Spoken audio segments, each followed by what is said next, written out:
Alors Guillaume, merci de nous rejoindre sur ce plateau. Bonjour. Bonjour Adrien. Alors dites-nous avec quoi on va commencer? Du tennis de table, un petit mot du CPLIS, n'est-ce pas? On va parler sport féminin avec du tennis de table et du basket parce qu'un grand coup de chapeau à deux équipes de la région. D'abord en effet du tennis de table puisque le CPLIS Les Lannoy qui jouait vendredi son match retour en Coupe d'Europe s'est incliné mais seulement par 3-2. Donc comme ils avaient gagné 3-1 lors du match aller, le CPLIS passe dans le dernier carré européen avec un match retour qui a été quand même bien négocié malgré cette défaite 3-2. Et en demi-finale, le CP Lys retrouvera le club tchèque de Odonin.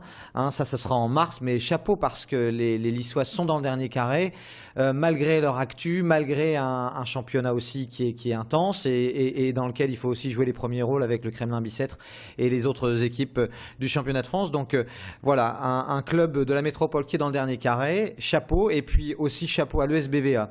Je me permets de vous interrompre quand même pour les objectifs réalistes de Lys Les Lannoy en Coupe d'Europe. Est-ce qu'elles peuvent aller en finale ou au bout?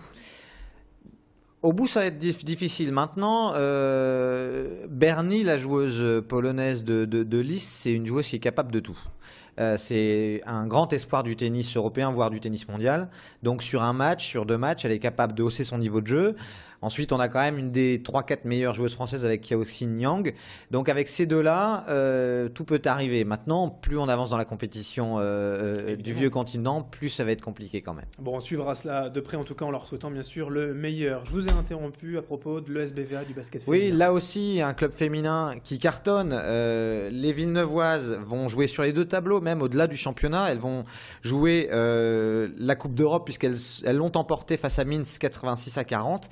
Donc ça va être le premier quart de finale de l'histoire de l'ESBVA, suite à cette victoire face au club ukrainien. Et puis il y aura aussi en Coupe de France une demi-finale puisqu'elles ont réussi à battre Tarbes 80-55. Donc elles sont vraiment éblouissantes en championnat. Les voilà dans le dernier top 8 au niveau européen et les voilà en demi-finale en Coupe de France. Décidément, c'est une saison exceptionnelle pour les joueuses de l'ESBVA. Alors c'est vous le spécialiste, mais dites-moi si je me trompe, en Coupe d'Europe, en quart de finale, elles joueront un autre club français, Basketland. Elles ont donc toutes leurs chances pour les bonus. Elles ont toutes leurs chances maintenant. Bon, club français ou club étranger, de toute façon. Oui, quand on regarde le classement de la Ligue féminine, elles sont quand même devant. Elles sont quand même devant, donc ça veut dire qu'un dernier carré est envisageable. En tout cas, c'est vraiment. Je voulais vraiment commencer cette chronique par ça. Les femmes sont à l'honneur. Les femmes sont à l'honneur et notamment ces deux clubs métropolitains. On va enchaîner avec le football, j'imagine, la Ligue 1 aussi à l'honneur. Et alors, match nul au pluriel ce week-end. Match nul au pluriel, avec d'abord le LOSC qui a vendredi qui a fait match nul face à Rennes. Un premier but de Salomon Kalou à la 34e et puis malheureusement rapidement les Rennais ont égalisé par Doucouré à la 41e.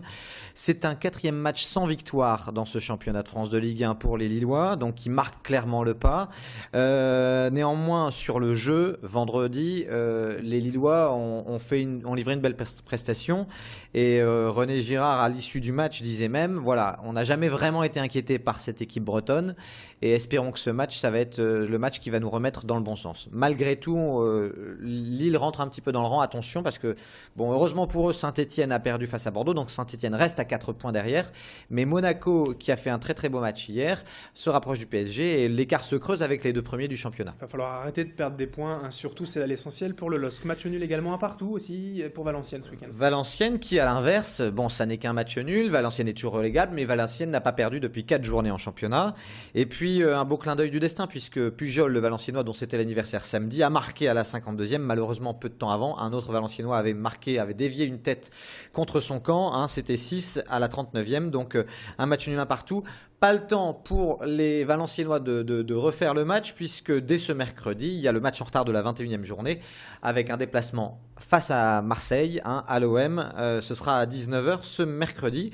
Et puis la 23e journée, ce sera dès ce week-end. Nice-Lille dimanche à 14h. Et puis la veille, samedi à 20h, Saint-Etienne recevra les Valenciennois. Qu'est-ce qu'on peut dire à propos de Ligue 2? Lens joue ce soir à Auxerre? Lens qui joue ce soir à Auxerre. Et puis il y a peut-être un bon coup à jouer parce que Metz, qui était en tête de Ligue 2, marque un petit peu le pas. Metz fait un début d'année 2014 pas très bon. Ils avaient enchaîné les matchs nuls. Là, ils ont perdu ce week-end.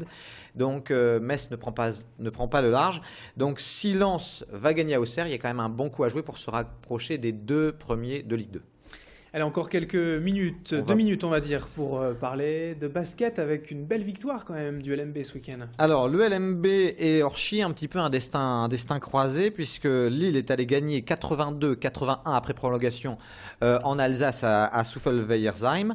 Et puis Orchi aussi, sur le même score 82-81, est allé gagner, a gagné à domicile face au Portel 82-81. Un petit mot pour dire que Boulogne, le leader de Pro B, l'a emporté également 77-58 face à Rouen. Et puis en Pro A, malheureusement, après une jolie série, le BCM, là aussi après prolongation, a dû s'incliner face à Orléans 91-89. Ça, c'était pour du basket. On va parler juste de quelques résultats en vrac. Ouais. En athlétisme, Jamel Bachiri qui a remporté les championnats régionaux de cross-country. En badminton, on va dire quand même que Grande-Sainte et Baptiste Carême l'ont emporté 5-3 face à Bordeaux. Les voilà 3e de leur poule en top 12. Chapeau aux joueurs de Grande-Sainte. Et puis un petit mot de rugby aussi, le LMR qui menait 19-5 à 5 minutes de la fin de la rencontre a réussi à décrocher le match nul à Montluçon 19-19. Voilà un petit peu pour l'actualité sportive du week-end. Il me reste mon petit coup de cœur si on a 30 secondes pour vous dire que ce week-end, à partir de samedi 9h à la salle Jean Richemont à Mouveau, il y aura l'Eurométropole Master. C'est la 6e édition de ce tournoi international vétéran de judo. C'est un tournoi qui monte d'année en année. Un coup de chapeau d'ailleurs au comité Nord de judo et à Anthony Dangre qui depuis plusieurs années se démène pour monter cet événement. C'est du très beau spectacle avec du judo de haut niveau malgré le fait que ce soit des vétérans qui viennent combattre. Donc ce sera à Mouveau ce week-end et c'est gratuit, donc faut pas hésiter à y aller. Et on en reparlera peut-être avec vous dès lundi prochain. Merci Guillaume Van der Schaak d'avoir été avec nous, rédacteur en chef du magazine Sprint.